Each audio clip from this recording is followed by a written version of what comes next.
أعوذ بالله من الشيطان الرجيم.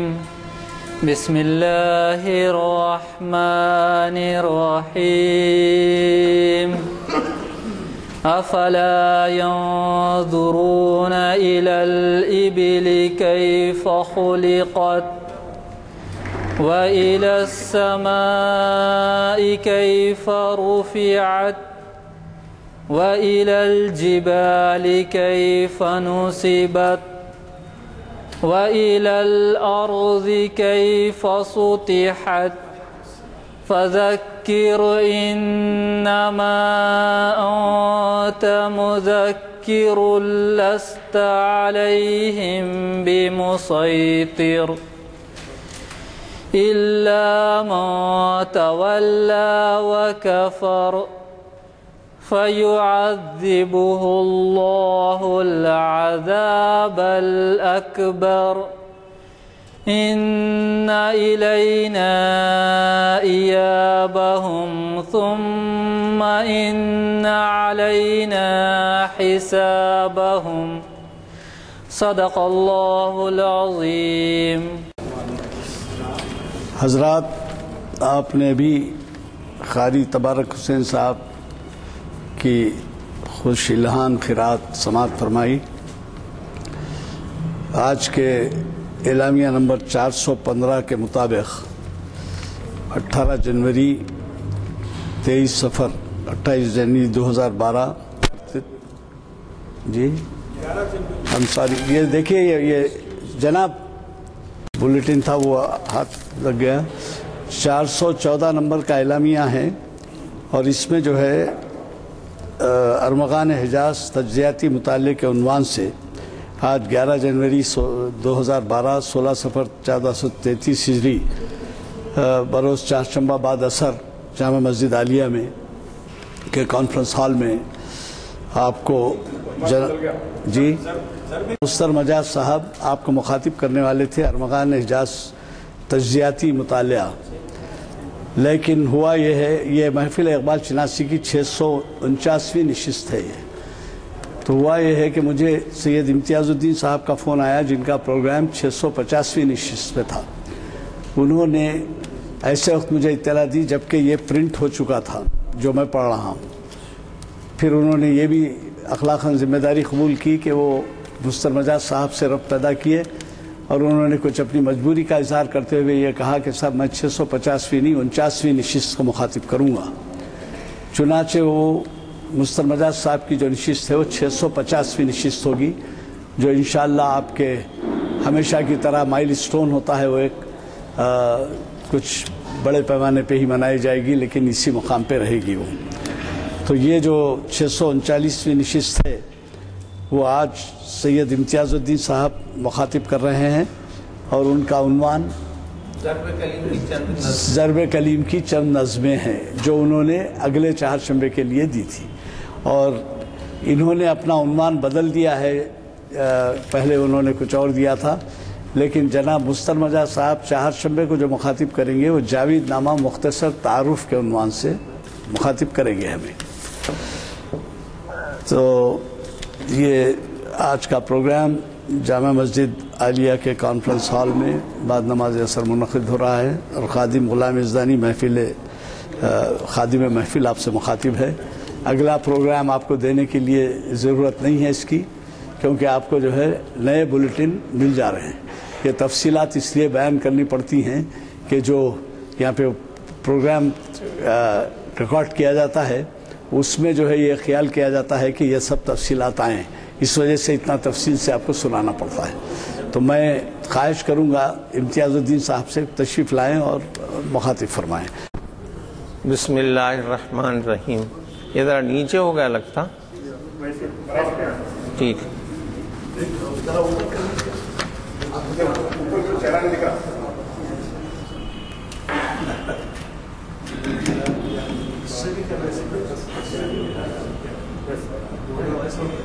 ٹھیک ہے، آواز تو آ رہی ہے نا؟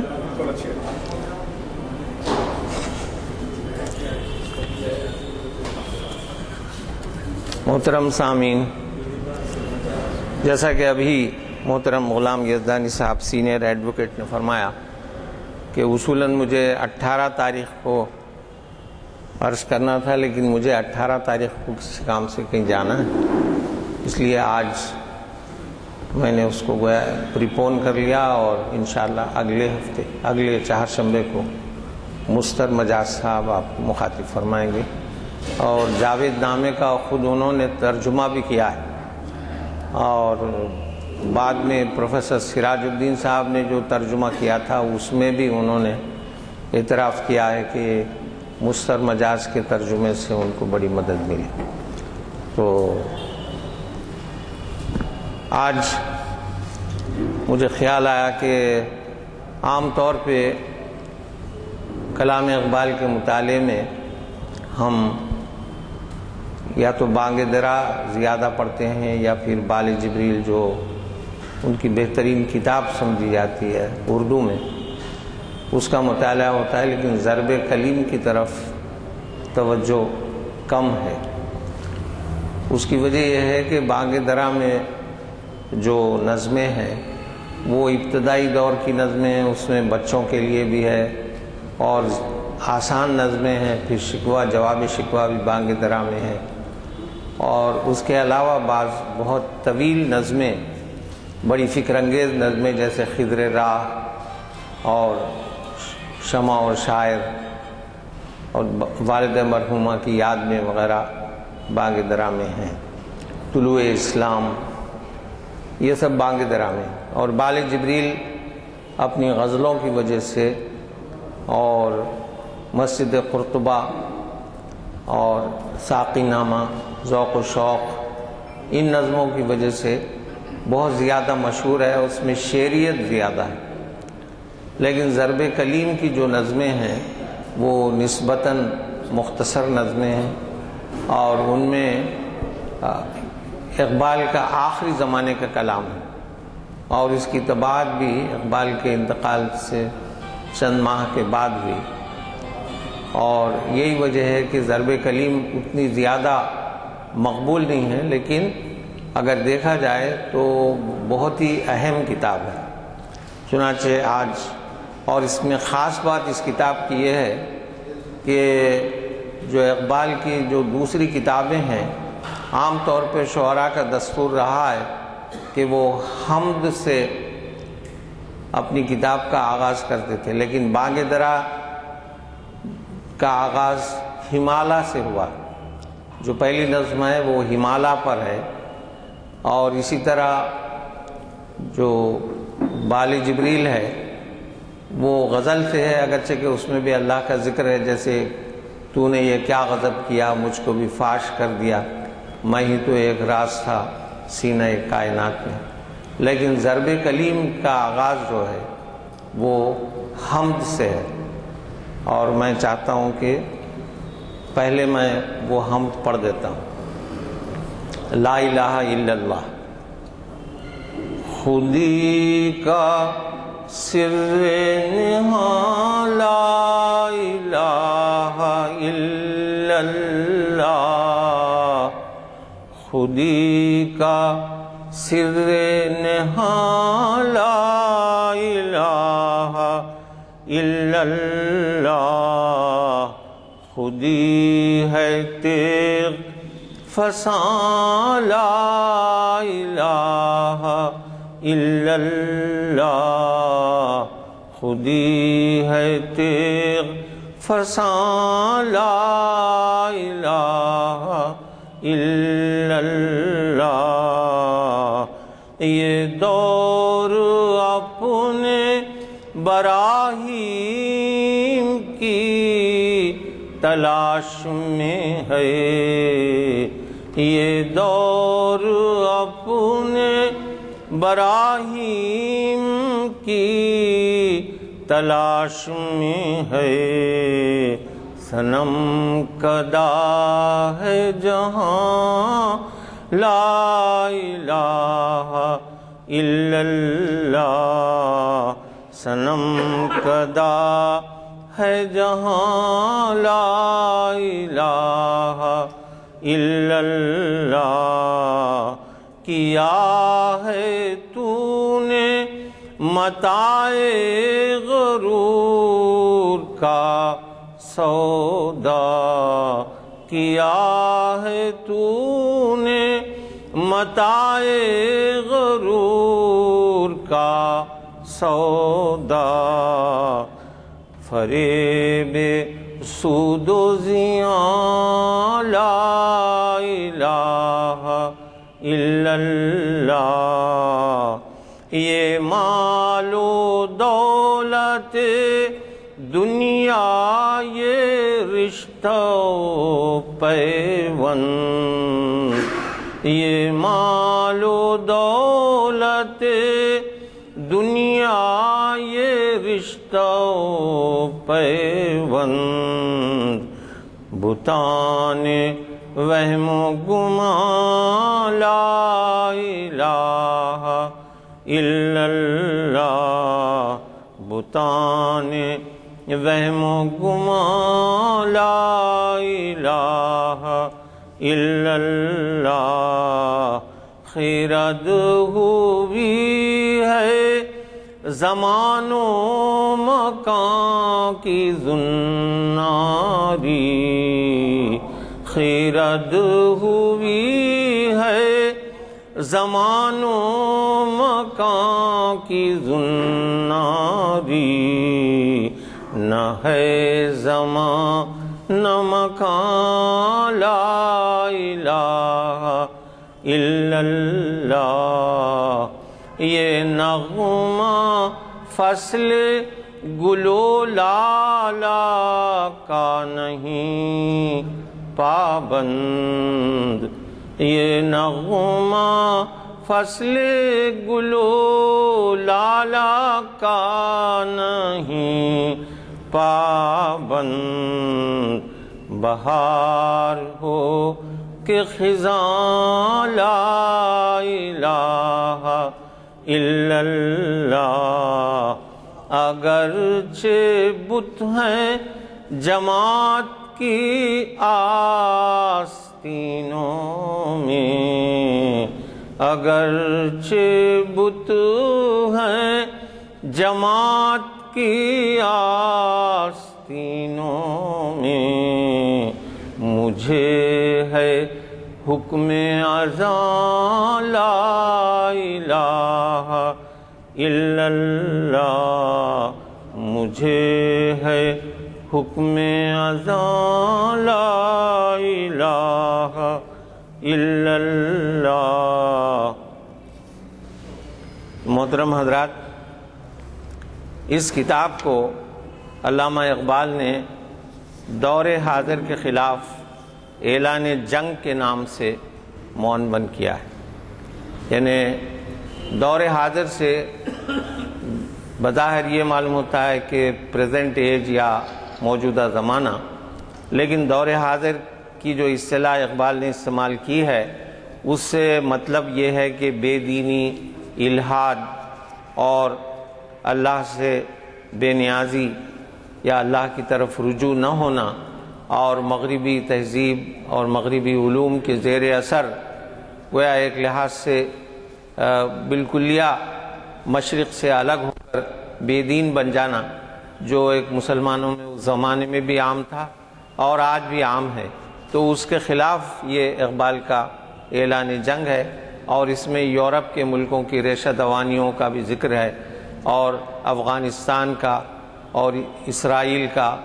اور فلسطین کے مجاہدین کا۔ ہر اعتبار سے یہ جو ضرب کلیم کتاب ہے آج بھی اتنی ہی عصری کتاب ہے، یعنی آج بھی ہمارے عصری تقاضوں سے اسی طرح ہم آہنگ ہے جس طرح کہ اس وقت تھی جب کہ اقبال نے یہ کتاب تصنیف کی تھی۔ تو چنانچہ جیسا کہ میں نے آپ سے عرض کیا کہ کوئی کتاب اقبال کی اس طرح حمد سے شروع نہیں ہوئی ہے اردو میں، تو یہ کتاب جو ابھی میں نے پڑھی لا الہ الا اللہ ایک لحاظ سے یہ حمد ہے، اور ہم اسی کا تجزیہ پہلے کرتے ہوئے آگے بڑھیں گے، اس کا مطالعہ کرتے ہوئے کہ خود ہی اقبال کا بہت خاص موضوع ہے، اور خود ہی جو ہے اصل میں معرفت الہی کا نام خود ہی ہے کہ آدمی اپنے آپ کو پہچانے اور آدمی اسی وقت پہچان سکتا ہے جب کہ وہ اپنے اللہ کو پہچانے، اس کی عظمت اور اب اس کی کبریائی سے ہم کما حق واقف ہو۔ تو یہ کہتے ہیں اقبال کہ جو خودی ہے اس کا جو راز چھپا ہوا ہے وہ لا الہ الا اللہ میں ہے، اور اگر خودی ایک تلوار ہے تو تلوار کو تیز کرنے کا جو آلہ ہوتا ہے اور اس کی دھار کو تیز کرنے کا وہ لا الہ الا اللہ ہے۔ خودی ہے تیغ، تیغ کے معنی تلوار یا جنگ کا آلہ، اور فساں بولتے ہیں اس انسٹرومنٹ کو جس سے کوئی چیز یعنی جو دھار تیز کی جاتی ہے اس کو فساں بولتے ہیں۔ تو خودی ہے تیغ، فساں لا الہ الا اللہ۔ اور اقبال یہ کہتے ہیں کہ اگرچہ کہ بت فروشی اور بت پرستی بڑی حد تک دنیا سے غائب ہو چکی ہے، اور حضرت ابراہیم علیہ السلام کے زمانے ہی میں انہوں نے بت شکنی کا کام شروع کر دیا تھا، لیکن موجودہ دور ایسا ہے جو اب پھر ایک بار ابراہیم علیہ السلام کو تلاش کر رہا ہے کہ یہ دور اپنے براہیم کی یعنی براہیم آیا ہے ابراہیم کی جگہ، تو تقاضۂ شعری کے اعتبار سے کبھی الف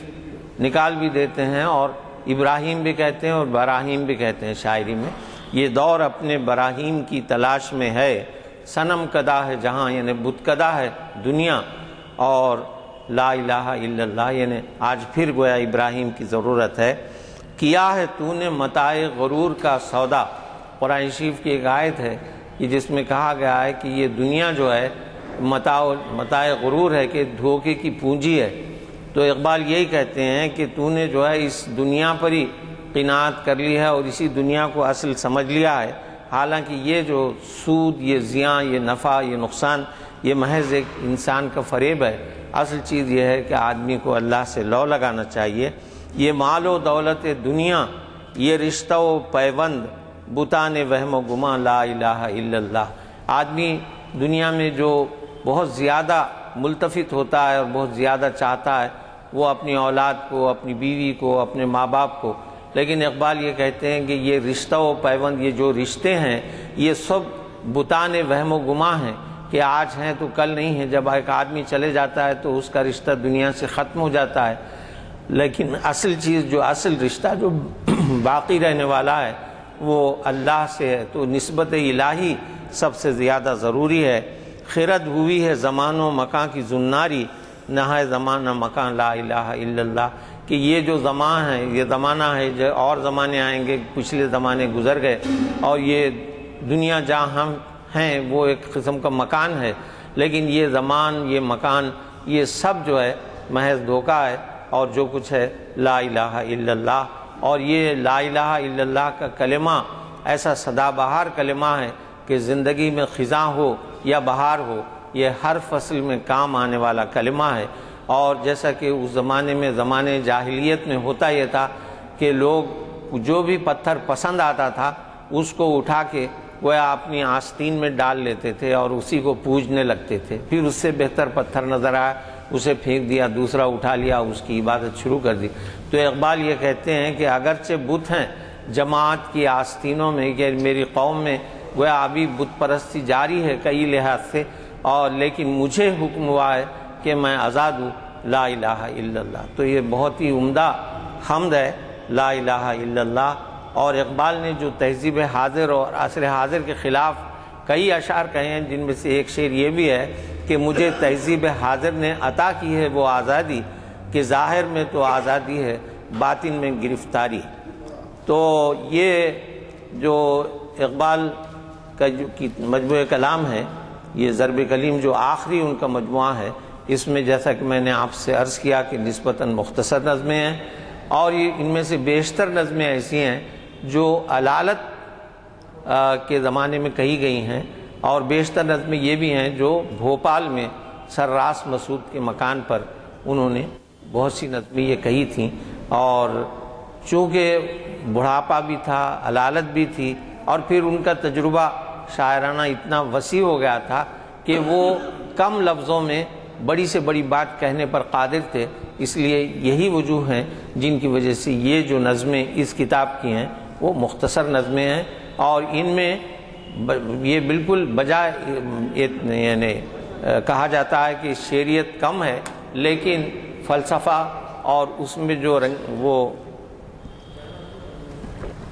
آپ کو کچھ کہنا ہے، تجربہ اقبال کا جو ہے وہ اس میں زیادہ آپ کو ملے گا۔ اس کتاب کے 6 حصے ہیں۔ پہلا حصہ جو ہے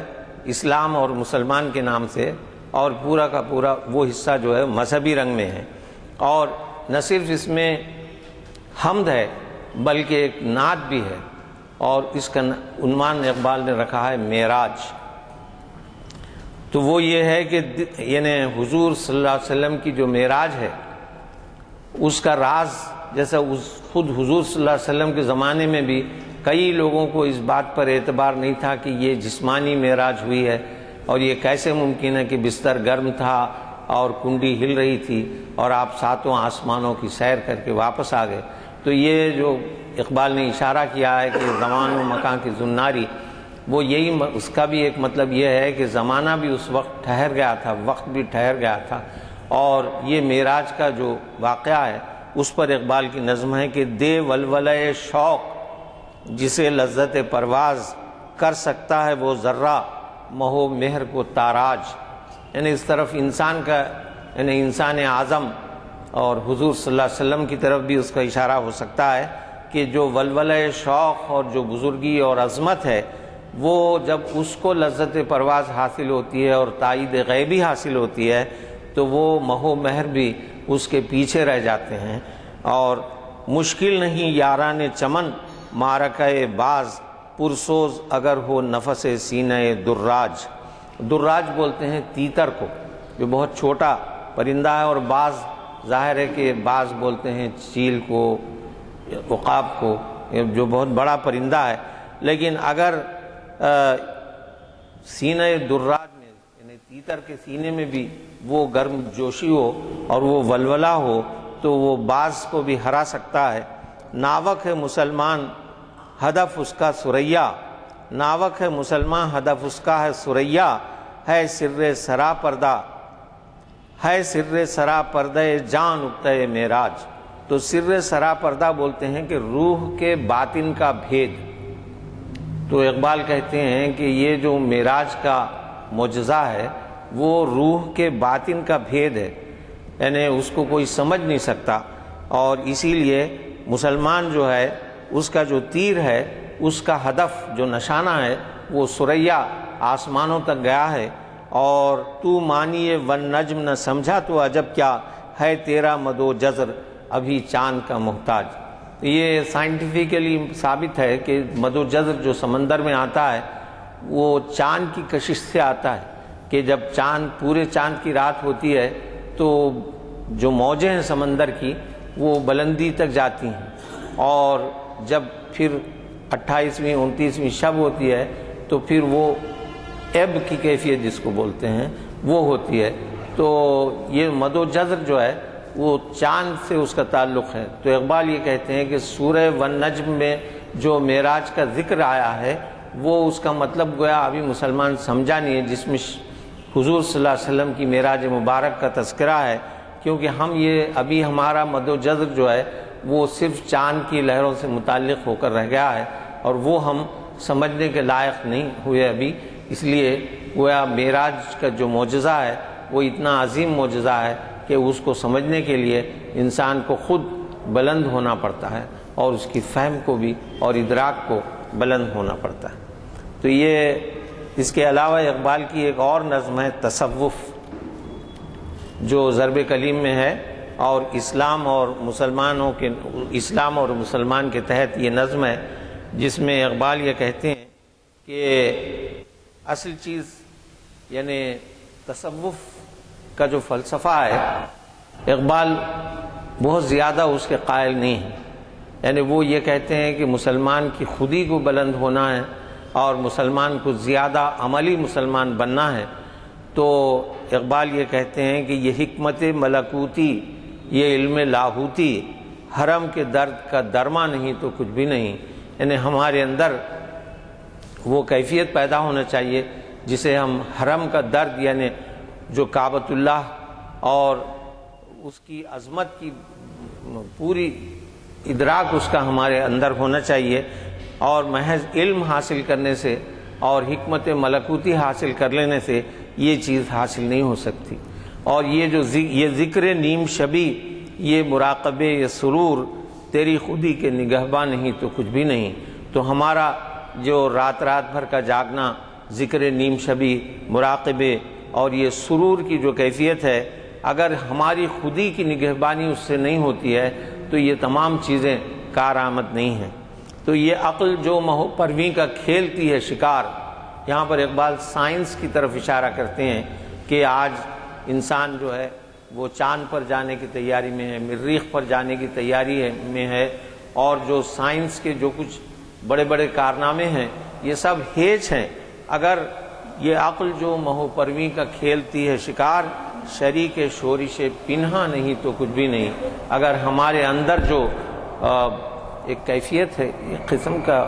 ایگو کیا آ رہا ہے باہر، شریک شورش پنہا نہیں تو کچھ بھی نہیں، یعنی ہمارے اندر جو شورش ہوتی ہے، ہر انسان کے اندر جو تشکیک کی کیفیت ہوتی ہے، جو اسکیپٹسزم ہوتا ہے، یا یہ کہ بہت سی باتیں سمجھ میں نہیں آتی ہیں، تو عقل کا کام ہے کہ ان باتوں کی طرف ہماری نشاندہی کرائے۔ محض انسان اگر سائنس پر عبور حاصل کر لے تو یہ عقل جو مہو پرویں کا کھیلتی ہے شکار، اگر ہم آسمان پر بھی پہنچ جائیں اور بڑے بڑے سیاروں اور ستاروں پر بھی کمند ڈال دیں، لیکن ہماری عقل اگر ہمارے اوپر گویا اندرونی جو کیفیات ہیں ان پر قابو نہیں پا سکتی تو وہ عقل کسی کام کی نہیں ہے۔ خرد نے کہہ بھی دیا لا الہ تو کیا حاصل، دل و نگاہ مسلمان نہیں تو کچھ بھی نہیں، یعنی جو کچھ ہم یہ کہتے ہیں کہ لا الہ الا اللہ کلمہ طیبہ پڑھتے ہیں، لیکن خدا کا جو عرفان ہونا چاہیے، خدا کی جو معرفت ہونا چاہیے، وہ ہمارے دلوں میں نہیں ہے۔ محض اپنی عقل کے بلبوتے پہ ہم یہ کہہ لیتے ہیں کہ سوائے اللہ کے کوئی اور معبود نہیں ہے، بلکہ ہمارا دل، ہماری نگاہ بھی مسلمان ہونا چاہیے۔ جیسے اقبال نے ایک اور جگہ کہا ہے کہ حق نے دل کو کیا ہے نگاہ کا پیرو، کہ اگر یعنی نگاہ اگر تمہاری پاک ہے تو دل بھی پاک ہے، کیونکہ حق نے یعنی اللہ نے نگاہ کو دل کا پیرو بنایا، تو دل و نگاہ مسلمان نہیں تو کچھ بھی نہیں۔ اور آخری شعر ہے کہ عجب نہیں کہ پریشاں ہے گفتگو میری، فروغ صبح پریشان نہیں۔ یہ بہت ہی عمدہ شعر ہے۔ اس کا مطلب یہ ہے کہ میری گفتگو بظاہر آپ کو ایسی پریشان گفتگو معلوم ہو رہی ہوگی کہ اب میں ایک بات کہہ رہا ہوں پھر دوسری بات کہہ رہا ہوں، تو یہ پریشانی جو ہے میری خود ساختہ پریشانی نہیں ہے، بلکہ اس کا ایک خاص مقصد ہے کہ سورج جب طلوع ہوتا ہے، سورج کی کرنیں پھیلتی ہیں تو ایسا معلوم ہوتا ہے کہ یہ کرنیں پریشان ہیں، تو فروغ صبح، جو صبح کا جو پھیلنا ہے روشنی کا، وہ گویا ایک طرح کی پریشانی ہوتی ہے، یعنی پریشانی یا ڈائنامزم پیدا ہوتا ہے کہ جو لوگ اب تک سو رہے تھے وہ تیزی سے اٹھتے ہیں، کوئی دفتروں کو جا رہا ہے، کوئی اپنے کام پر جا رہا ہے، بچے اسکول جا رہے ہیں، ساری دنیا جو اب تک سو رہی تھی ایک دم جاگ جاتی ہے۔ تو فروغ صبح یعنی وہی صبح سب سے زیادہ کامیاب صبح ہے جس کے ساتھ ہی گویا یہ پریشانی کا پھیلنے کا عمل شروع ہو جائے۔ تو میں بھی اپنی قوم کو جگا رہا ہوں، تو اب میری جو گفتگو ہے اس میں ایک طرح کی پریشانی اگر آپ کو محسوس ہوتی ہے تو اس کی وجہ یہ ہے کہ صبح بھی جب تک اس میں پریشانی کی کیفیت نہ ہو تو وہ صبح نہیں ہوتی، کہ فروغ صبح پریشان نہیں تو کچھ بھی نہیں۔ اسی طرح اسلام اور مسلمان کے تحت ہندی اسلام ایک اور نظم ہے اقبال کی جو اسی مجموعہ کلام میں شامل ہے۔ ہے زندہ فقط وحدت افکار سے ملت، وحدت و فنا جس سے وہ الہام بھی الہاد۔ اقبال یہ کہتے ہیں کہ توحید گویا ہمارا مسلک ہے، تو وحدت افکار جب تک نہ ہو اس وقت تک یہ ملت زندہ نہیں رہ سکتی۔ وحدت و فنا جس سے وہ الہام بھی الہاد، وحدت کی حفاظت نہیں بے قوت بازو، آتی نہیں کچھ کام یہاں عقل خدا داد، یعنی قوت بازو کے بغیر یہ وحدت کی حفاظت نہیں ہو سکتی۔ اے مرد خدا تجھ کو وہ قوت نہیں حاصل، جا بیٹھ کسی غار میں اللہ کو کر یاد، یعنی یہ کہ محض ذکر الہی میں مشغول ہو جانا کام نہیں آتا، بلکہ عملی میدان میں اتر، مسکینی و محکومی و نومیدی و جاوید جس کا یہ تصوف ہو وہ اسلام کا ایجاد، یعنی بہت ہی زیادہ مسکینی اور غلامی کو اپنا رہنما مت بنا، بلکہ جاگ بیدار ہو اور حرکت اختیار کر، کیونکہ حرکت کا فلسفہ اقبال کے پاس بہت زیادہ ہے۔ ملا کو جو ہے ہند میں سجدے کی اجازت، ناداں یہ سمجھتا ہے کہ اسلام ہے آزاد۔ تو اقبال یہ کہتے ہیں کہ محض تم کو نماز پڑھنے کے لیے چھوڑ دیا گیا ہے یہ کافی نہیں ہے، بلکہ اپنے اندر وہ جذبہ پیدا کرو جو صحابہ کرام کا جذبہ تھا، جس کی تلقین حضور صلی اللہ علیہ وسلم نے کی ہے۔ اور اسی طرح اقبال کی ایک اور نظم جو اس حصے کی میں آخری نظم کے طور پہ پیش کر رہا ہوں وہ ہے مرد مسلمان۔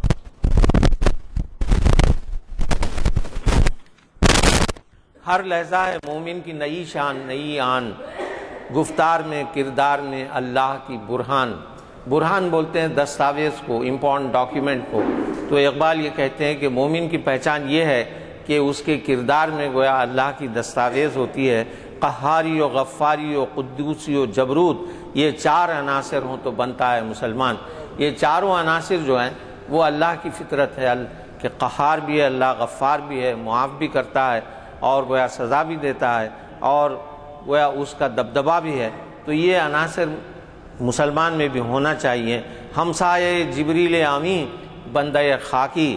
ہے اس کا نہ شیمن نہ بخارا نہ بدخشاں۔ اقبال ہمیشہ سے گویا وطن پرستی کے خلاف ہیں۔ وہ یہ کہتے ہیں کہ ساری دنیا مسلمان کا وطن ہے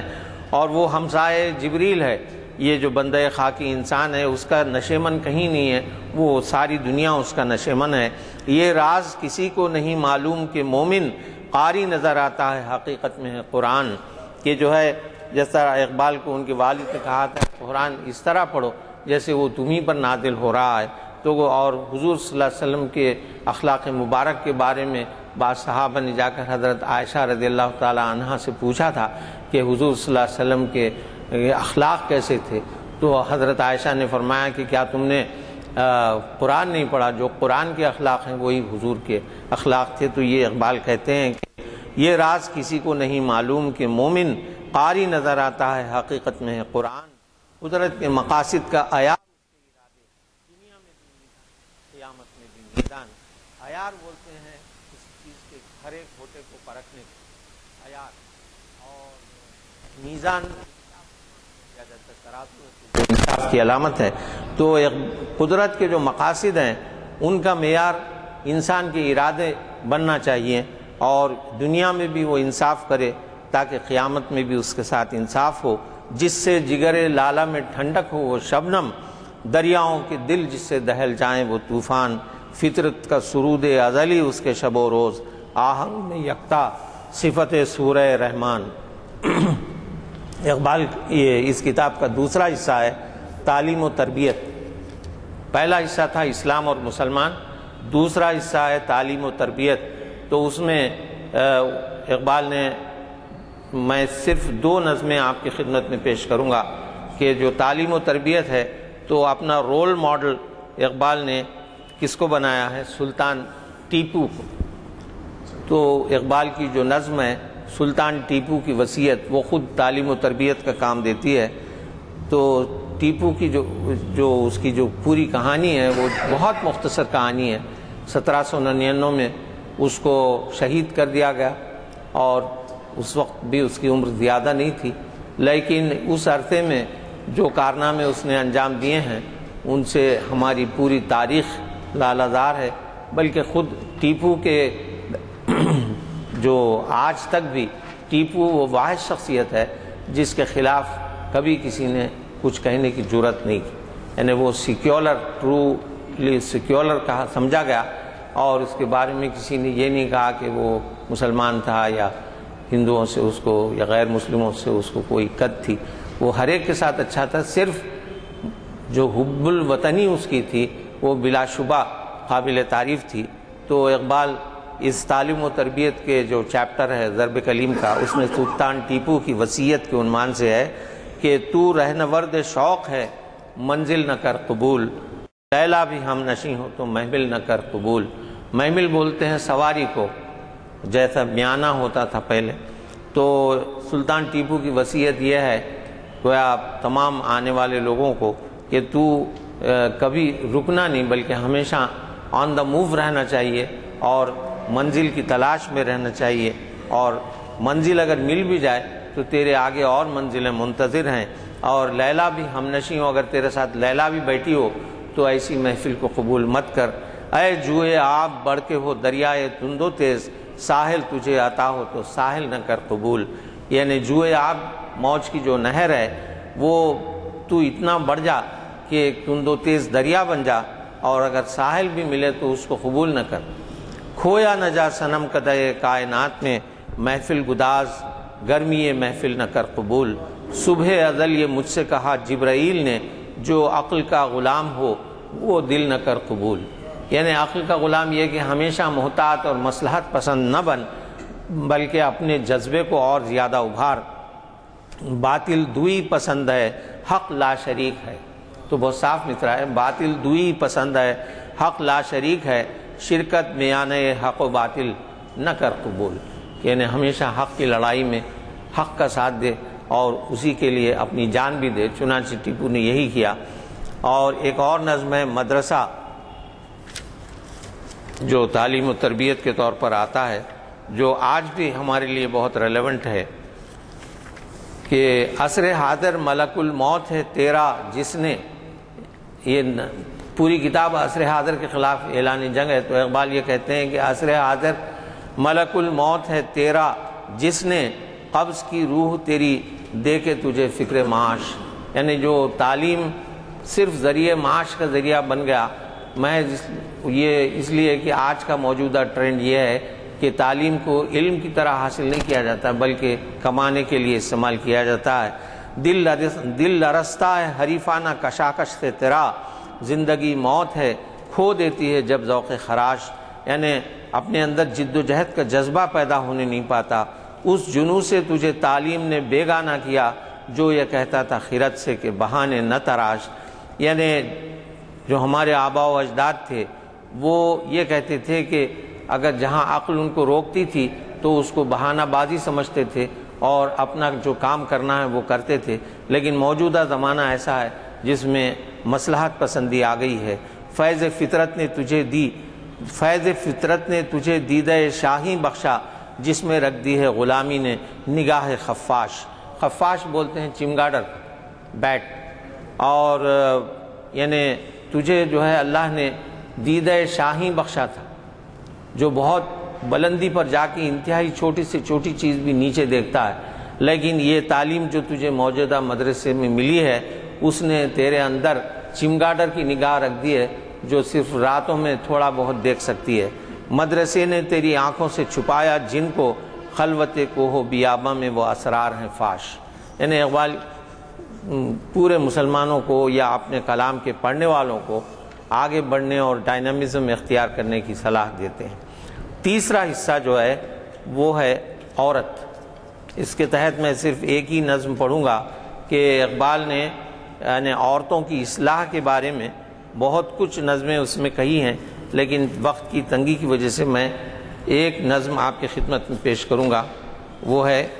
کہ وجود زن سے ہے تصویر کائنات میں رنگ، وجود زن سے ہے تصویر کائنات میں رنگ، اسی کے ساتھ سے ہے زندگی کا سوز دروں. کہ جو دنیا ہے اس کی تصویر میں جو رنگ آتا ہے وہ عورت کی وجہ سے ہے، اور اسی کے ساتھ سے زندگی کا سوز پیدا ہوتا ہے. شرف میں بڑھ کے ثریا سے مشت خاک اس کی، کہ ہر شرف ہے اسی درج کا در مکنوں. یعنی اقبال یہ کہتے ہیں کہ اس کا جو اعزاز، اس کی جو عزت ہونا چاہیے وہ ثریا سے بڑھ کر ہے، یعنی آسمان کے جو بلندیوں تک جاتی ہے. اور اس کا جو شرف ہے یعنی اس کا جو وقار ہے وہ ایک چھپا ہوا موتی ہے جو آسانی سے سمجھ میں نہیں آتا. اور اس 3 اشعار کی نظم ہے، اس کا کلائمیکس یہ ہے کہ مکالمات فلاطوں نہ لکھ سکی لیکن اسی کے شعلے سے ٹوٹا شرار افلاطوں. شرر بولتے ہیں جو آگ جب سلگی ہوئی ہو تو جو چنگاری نکلتی ہے وہ ہے شرر. تو اگرچہ کہ عورت افلاطون نہیں بنی، لیکن اس کے بطن سے افلاطون پیدا ہوا جس نے دنیا میں نام کمایا۔ تو جس طرح انگریزی میں کہا جاتا ہے کہ the hand that rocks the cradle rules the world, تو اسی طرح ہر عورت جب اچھی ماں بنتی ہے تو وہ اچھی اولاد پیدا کرتی ہے۔ اس طرح عورت کے مرتبے کو اقبال نے اس چھوٹی سی نظم میں ظاہر کیا ہے۔ حصہ چہارم جو اس کا ہے وہ ہے ادبیات و فنون لطیفہ۔ تو لیکن اس میں بھی میں صرف ایک چھوٹی سی نظم ہے ان کی جو اپنی شاعری کے بارے میں وہ لکھتے ہیں اپنے شعر سے، 2 شعر کی نظم ہے۔ یہ چوتھا حصہ ہے ادبیات و فنون لطیفہ، اپنے شعر سے۔ ہے گلہ مجھ کو تیری لذت پیدائی کا، یعنی اپنی شاعری سے اقبال کہتے ہیں کہ مجھے تو جس طرح وجود میں آئی ہے، یعنی خود ان کی اپنی شاعری، اس سے مجھے گلہ ہے۔ تو ہوا فاش تو ہیں اب میرے اسرار بھی فاش، یعنی میری شاعری جب کھل کے لوگوں کے سامنے آ گئی تو میرے اندر جو راز پنہاں تھے وہ بھی کھل کے سامنے آ گئے۔ شعلہ سے ٹوٹ کے مثل شرر آوارہ نہ رہ، یعنی میرے سے الگ ہو کر میرے اشعار جو ہیں وہ مجھ سے الگ ہو کر بکھر نہ جائیں، بلکہ شعلے سے ٹوٹ کے مثل شرر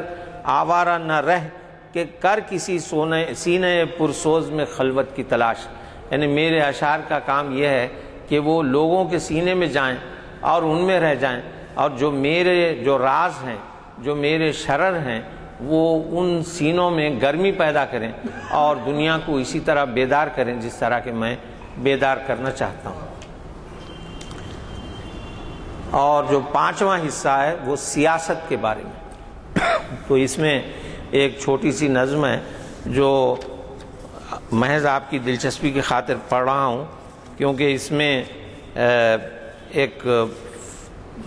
جرمن فلاسفر کے خیال کو اقبال نے پیش کیا ہے، اور میں سمجھتا ہوں ہم میں سے بہت سے لوگوں کو یہ اشعار یاد بھی ہوں گے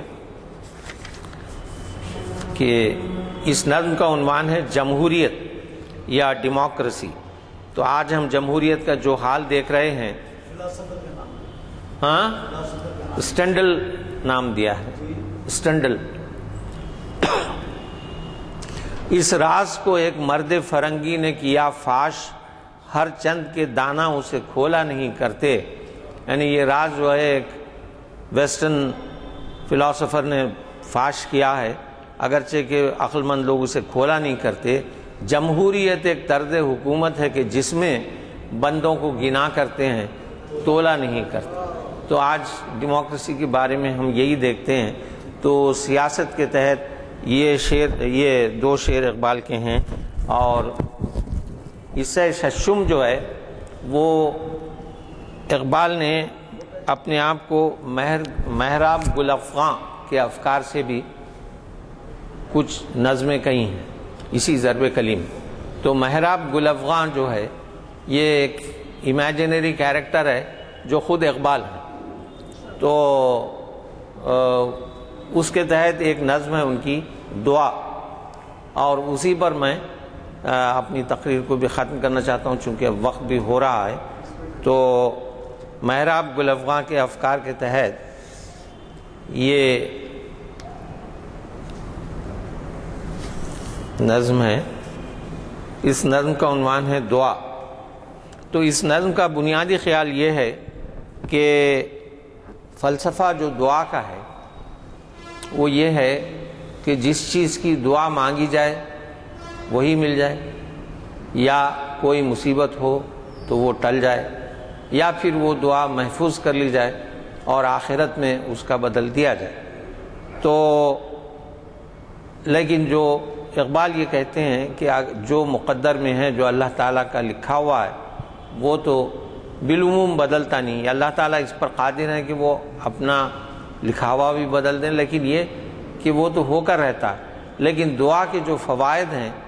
یا تو انسان کو عقل سلیم حاصل ہو جاتی ہے، اسے احساس ہوتا ہے کہ میں نے یہ جو دعا مانگی مجھے اس کی بجائے اس پر کاربند ہونا چاہیے تھا۔ تو محراب گل افغاں کے جو افکار ہیں خود اقبال کے، اس کے تحت یہ نظم ہے کہ تیری دعا سے قضا تو بدل نہیں سکتی، مگر ہے اس سے یہ ممکن کہ تو بدل جائے۔ تیری دعا سے قضا تو بدل نہیں سکتی، مگر ہے اس سے یہ ممکن کہ تو بدل جائے۔ تیری خودی میں اگر انقلاب ہو پیدا، عجب نہیں ہے کہ یہ چار سو بدل جائے۔ یعنی تیری زندگی کا جو نقشہ ہے وہی بدل جائے۔ وہی شراب وہی ہاؤ ہو رہے باقی، طریق ساقی و رسم کدو بدل جائے۔ طریق ساقی و رسم کدو بدل جائے۔ تیری دعا ہے کہ ہو تیری آرزو پوری، تیری دعا ہے کہ ہو تیری آرزو پوری، میری دعا ہے تیری آرزو بدل جائے۔ میری دعا ہے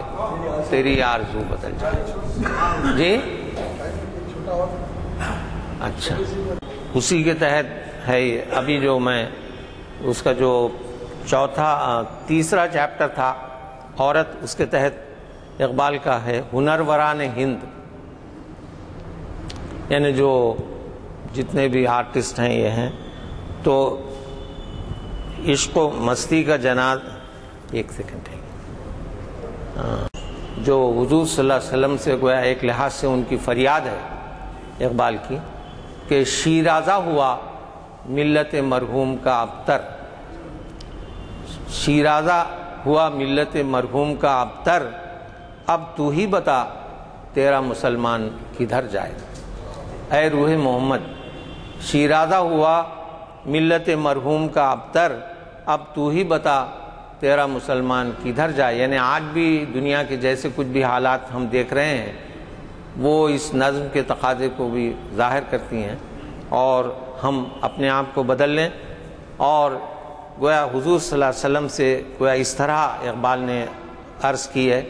کہ یہ ساری ملت بکھری ہوئی ہے، اور اب تو ہی بتا تیرا مسلمان کدھر جائے۔ وہ لذت آشوب نہیں بحر عرب میں،